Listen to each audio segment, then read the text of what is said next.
ગુજરાતમાં ધીમે ધીમે ફરીથી વરસાદી માહોલ જામી રહ્યો છે। આપણે વાત કરી રહ્યા છીએ આજના દિવસની, એટલે કે 18 ઓગસ્ટ અને મંગળવાર। અને આજના દિવસમાં રાજ્યના અનેક વિસ્તારોમાં હળવાથી મધ્યમ વરસાદની આગાહી કરવામાં આવી છે। અને આગાહી કયા કયા વિસ્તારો માટે છે એ પણ આપણે સમજી લઈએ આ વિંડીના મેપના માધ્યમથી। તો ખાસ કરીને દક્ષિણ ગુજરાતના વિસ્તારો વલસાડ, સુરત, આની સાથે નવસારી છે, ડાંગ છે, તાપી છે, આ તમામમાં વરસાદનું એલર્ટ આપવામાં આવ્યું છે। એટલે કે દક્ષિણ ગુજરાતમાં ફરી એકવાર મેઘરાજા મંડાણ કરવાના છે। અને આ સાથે વાત કરીએ સૌરાષ્ટ્રના કેટલાક વિસ્તારોમાં પણ વરસાદની શક્યતા આજના દિવસ માટે આપવામાં આવી છે। મધ્ય ગુજરાતના આ જે વિસ્તારો છે, દાહોદ સહિતના, પંચમહાલ સહિતના આસપાસના વિસ્તારો છે, જેમાં છેલ્લા લગભગ 6 થી 7 દિવસથી આપણને વરસાદી માહોલ જોવા મળી રહ્યો છે। જે રીતે મધ્યપ્રદેશમાં સિસ્ટમ સક્રિય થઈ છે અને તેની અસર આપણને અહીં જોવા મળી રહી છે।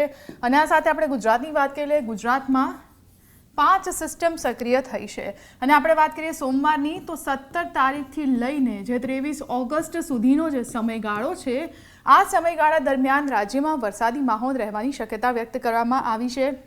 હવામાન વિભાગ પણ કહી ચૂક્યો છે, અંબાલાલ પટેલ પણ આગાહી કરી ચૂક્યા છે કે રાજ્યમાં વરસાદી માહોલ રહેવાનો છે। અને ખાસ કરીને અંબાલાલ પટેલની આગાહી એક વખત જોઈ લઈએ તો આજે દક્ષિણ ગુજરાતનો પટ્ટો છે અને આ સાથે સૌરાષ્ટ્રનો જે વિસ્તાર છે ત્યાં સારા એવા, એટલે કે મધ્યમથી થોડા વધારે સારા એવા વરસાદની આગાહી કરવામાં આવી છે। અને આ સાથે આગામી દિવસોમાં જે બાકીનું ગુજરાત છે, મધ્ય ગુજરાતની આપણે વાત કરી લઈએ, ઉત્તર ગુજરાતની આપણે વાત કરી લઈએ, ત્યાં પણ સારા એવા વરસાદની આગાહી કરવામાં આવી છે।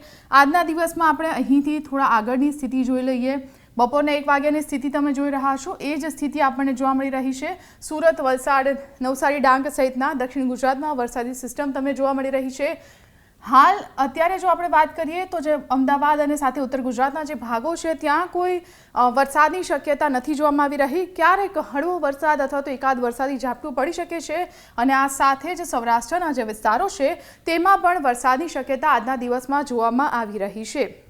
એટલે કે આજે ઓવરઓલ જોઈએ તો સૌરાષ્ટ્રના કેટલાક વિસ્તારો, દક્ષિણ ગુજરાતમાં તો યલો એલર્ટ આપવામાં આવ્યું છે। અને આ સાથે જ દાહોદ અને તેની આસપાસના મધ્યપ્રદેશની બોર્ડર સાથે જે જોડાયેલા વિસ્તારો છે ત્યાં હળવોથી મધ્યમ વરસાદ પડી શકે છે।